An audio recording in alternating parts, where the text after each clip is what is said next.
नमस्कार दोस्तों, मैं हूं आपका दोस्त अक्षय राणा और आज हमारा टॉपिक है डेमोनोलॉजी से एक पुराने डीमन पर जिसका नाम है अज़ेज़ल। तो दोस्तों, आज हम जानेंगे अज़ेज़ल के बारे में और ये भी जानेंगे कि अज़ेज़ल का अपने हेलबॉय से क्या रिश्ता है, जिसको हमने अक्सर कॉमिक्स और फिल्मों में देखा है। तो इसी के साथ चलते हैं अपने इंट्रो की ओर।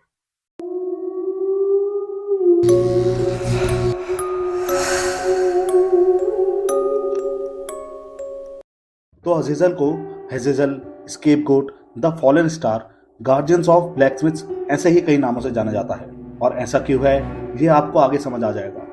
इसी के साथ हमें पुराने टेक्स्ट में इस डीमन के बारे में ज्यादा जानकारी नहीं मिलती, बस अब्राहमिक रिलीजन्स में इसकी अलग अलग कहानियां मिलती हैं। जैसे ज्यूज की रिलीजियस बुक तोरा में इसका जिक्र मिलता है, जिसमें बताया गया है कि पुराने समय में योम किपुर, जो कि ज्यूज का एक त्योहार है, उस दिन लोगों द्वारा 2 भेड़ों या 2 बकरियों को चुना जाता था, जिसमें से एक बकरी को गॉड को सैक्रिफाइस किया जाता था।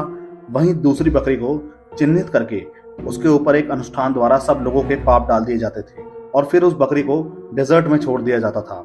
ऐसा माना जाता है कि उस बकरी को अज़ेज़ल डीमन के लिए ही छोड़ा जाता था, ताकि वो उस बकरी को खा ले और सारे पाप उसे मिल जाएं और सभी लोग पाप मुक्त हो सके। और वहीं क्रिश्चियंस की धार्मिक बुक बाइबल में भी हमें ऐसी ही एक कहानी मिलती है, जिसमें एरन नाम का एक मनुष्य 2 बकरियों को लाता है, जिसमें से एक को वो गॉड को सैक्रिफाइस करता है, वहीं दूसरी को वो जंगल में छोड़ देता है पाप मुक्त होने के लिए। इसी प्रक्रिया को स्केपगोट कहते हैं। वहीं इस्लाम की कहानियों में भी इसका जिक्र आता है, जहां कुरान पाक में तो इसके बारे में कोई व्याख्या नहीं मिलती, पर कुछ इस्लामिक व्याख्याकार जैसे अल खैबी और अल थलेबी इसका जिक्र एक कहानी द्वारा करते हैं, हारुत और मारुत की कहानी। इस कहानी में गॉड कुछ एंजल्स की परीक्षा लेते हैं। उनमें से 3 को चुना जाता है, जिनका नाम होता है एजा, अजाया और अज़ेज़ल। उन्हें धरती पर मनुष्य के समान रहने को कहा जाता है, पर मनुष्य जैसी ही परिस्थितियों में उनको रहना था और मनुष्य से बेहतर करना था, जिसमें अज़ेज़ल ऊपर वाले से माफी मांगकर मना कर देता है।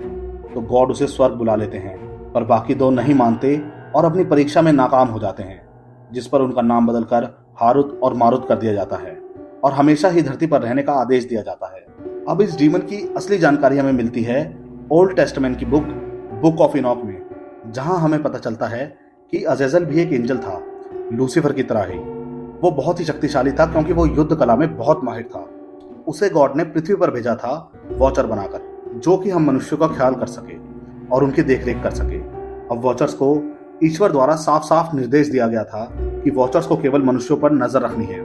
इसके उलट इस आदेश का पालन ना करते हुए अज़ेज़ल इंसानी औरतों को अपनी ओर आकर्षित करने लग जाता है और साथ ही साथ उनको युद्ध कला और हथियार बनाना भी सिखाने लग जाता है। इसीलिए अज़ेज़ल को गार्डियन ऑफ ब्लैकस्मिथ्स भी कहा जाता है, मतलब लोहार या हथियार बनाने वालों का रखवाला। पर उसके द्वारा सिखाई गई युद्ध कला और हथियार बनाने की विधि के कारण मनुष्य भ्रष्ट हो जाते हैं और आपस में ही युद्ध करके एक दूसरे को मारने लग जाते हैं, जिससे कि ईश्वर को क्रोध आ जाता है और इस सब का जिम्मेदार अज़ेज़ल को ठहराकर वो उससे एंजल का पद छीन लेते हैं और उसको चेहरे से बांधकर और हाथ पैर बांधकर उसको कहीं रेगिस्तान में दफनाने का आदेश आर्क एंजल रफाएल को दिया जाता है। और आदेश सुनकर रफाएल अज़ेज़ल के पास पहुंचता है और उससे युद्ध करके उसको हरा देता है और कहीं बीच रेगिस्तान में उसे अंधेरों में कहीं दफना देता है। इसी के बाद से अज़ेज़ल ईश्वर के खिलाफ हो जाता है और ऐसा माना जाता है कि वो ईश्वर के खिलाफ तो हुआ, पर शैतान के साथ नहीं हुआ। उसने केवल मनुष्यों का साथ देना ही पसंद किया और ईश्वर और शैतान के युद्ध में वो इंसानों के साथ खड़ा है, जिसके लिए वो अपने ही जैसे फॉलन एंजल्स की सेना का निर्माण कर रहा है, जिनके संबंध इंसानों के साथ थे, जिन्हें ग्रिगोरी कहा जाता है। अज़ेज़ल ग्रिगोरी और नेफिलिम्स की सेना का लीडर है। इसी के साथ स्वर्ग से निकाले जाने पर भी उसके पास आज भी कई शक्तियां मौजूद है, जैसे advance super strength, super speed, immortality, regeneration, reality magic, light magic, Hellfire magic, telepathy, telekinesis और इसके साथ साथ डार्क आर्ट्स में भी वो माहिर है। अब अपने सबसे मेन सवाल पर आते हैं, आखिर हमारे फिल्मों और कॉमिक्स के हेलबॉय से अज़ेज़ल डीमन का क्या रिश्ता है। तो हमारा जो हेलबॉय है उसका रियल नेम है अनंग उनरामा और अपने अनंग उनरामा यानी कि हेलबॉय को कॉमिक्स में एक नेफिलिम दिखाया गया है। अब अज़ेज़ल और इंसानी महिलाओं के संबंध से जो बच्चे पैदा हुए उनको नेफिलिम कहा जाता है। इसका साफ मतलब ये है कि अपना हेलबॉय और किसी का नहीं बल्कि अज़ेज़ल की संतान है। इन दोनों के बीच बाप बेटे का रिश्ता है। तो दोस्तों आज की वीडियो में इतना ही, पर जाते जाते हम एक लॉयल सब्सक्राइबर रितेश भाई का शुक्रिया अदा करना चाहेंगे, जिन्होंने बार बार हमें ये टॉपिक सजेस्ट किया। यदि आप भी डिमोनोलॉजी या ऐसे ही किसी टॉपिक पर वीडियो देखना चाहते हैं तो हमें कमेंट बॉक्स में ज़रूर बताएं।